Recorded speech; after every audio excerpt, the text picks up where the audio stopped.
ഇന്ന് ഞായറാഴ്ച ആയതുകൊണ്ട് ഞാൻ വിചാരിച്ച ഓട്സ് കൊണ്ട് എന്തെങ്കിലും ഉണ്ടാക്കാമെന്ന് വിചാരിച്ചു കേട്ടോ. സാധാരണ രീതിയിൽ ഞാൻ ഓട്സ് കൊണ്ട് പുട്ട് ഉപ്പുമാവും ഒക്കെ ഉണ്ടാക്കുന്നത്. ഇന്ന് ഞാൻ ഓട്സ് കൊണ്ട് വളരെ ഹെൽത്തി ആയിട്ടുള്ള മുതിർന്നവർക്കും കൊച്ചു കുട്ടികൾക്കും ഒക്കെ കഴിക്കാൻ പറ്റിയ വളരെ നല്ലൊരു സ്നാക്കാണ് ഉണ്ടാക്കുന്നത്. ഇതിനു വേണ്ടി നമ്മൾ ഒരു പാത്രത്തിൽ കുറച്ച് വെള്ളം എടുത്ത് നമ്മൾ തിളപ്പിച്ചാറാൻ വെക്കുക. അതിനുശേഷം നമ്മൾ ആവശ്യത്തിന് ഓട്സ് എടുക്കുക.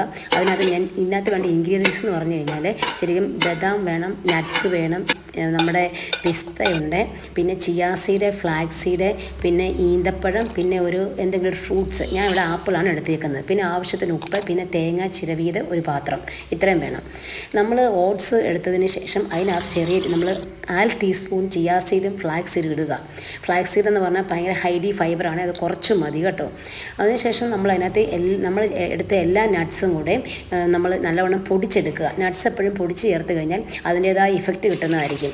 എല്ലാ നട്ട്സ് അതായത് മാവിൻ്റെ എല്ലാ ഭാഗങ്ങളിലും നമ്മുടെ ഇത് മിക്സാക്കാൻ പറ്റും നമുക്ക്. പിന്നെ നമ്മൾ ആപ്പിൾ നമ്മൾ ചെറിയ രീതിയിൽ കട്ട് ചെയ്ത് ചേർക്കുക. ഈന്തപ്പഴം നമ്മളുണ്ടല്ലോ എപ്പോഴും നമ്മൾ കുരു കളഞ്ഞ് വൃത്തിയാക്കി അത് ചെറിയ രീതിയിൽ നല്ലോണം ആക്കുക. കാരണം ഈന്തപ്പഴത്തിൻ്റെ ഫ്ലേവർ എല്ലായിടത്തും കിട്ടാൻ വേണ്ടി. അതിനുശേഷം നമ്മൾ തേങ്ങയും ഇട്ട് കൊടുത്ത് നമ്മൾ ആവശ്യത്തിന് ഉപ്പും ചേർത്ത് നമ്മൾ എല്ലായിടത്തും നമ്മൾ ചെറിയ ചൂടുവെള്ളം എല്ലായിടത്തും ഇങ്ങനെ ഒഴിക്കുക ചെറിയ രീതിയിൽ.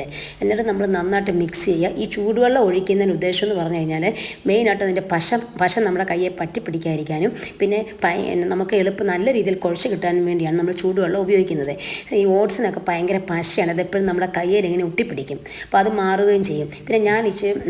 പിന്നെ നമുക്ക് മധുരം വേണ്ടവർക്ക് ശർക്കരയോ, ഞാനിവിടെ പനമ്പാനി ശകലം ഒഴിച്ചിട്ടുണ്ട് കേട്ടോ. എന്നിട്ട് നല്ല രീതിയിൽ നമ്മളിങ്ങനെ ആക്കിയെടുക്കുക, കുഴച്ചെടുക്കുക. എന്നിട്ട് നമ്മളൊരു പാൻ അടുപ്പ് വെച്ച് ചെറുതായിട്ട് അത് നല്ലോണം ചൂടായി വരുമ്പോഴേക്കും നമ്മൾ നല്ലെണ്ണയോ വെജിറ്റബിൾ ഓയിലോ ഒഴിക്കാവുന്നതാണ്. എന്നിട്ട് നമ്മുടെ മാവ് നമ്മൾ കയ്യിലൊരു ഉണ്ട പോലെ എടുത്തിട്ട് ആ മാവ് ഉപയോഗിച്ച് നമുക്കിത് എണ്ണ എല്ലായിടത്തും ആക്കി കൊടുക്കുക. അതിനുശേഷം നമ്മൾ ഇതുപോലെ പരത്തിയെടുക്കുക. അത് തിരിച്ചും മറിച്ചും നമ്മൾ വെന്തെടുക്കുക. ഓട്സ് ആയതുകൊണ്ടും വേഗം വളരെ കുറച്ച് സമയം മതി. വളരെ നല്ല ഹെൽത്തി ആയിട്ടുള്ള സ്നാക്കാണത്. നിങ്ങളെല്ലാവരും ട്രൈ ചെയ്യണം കേട്ടോ.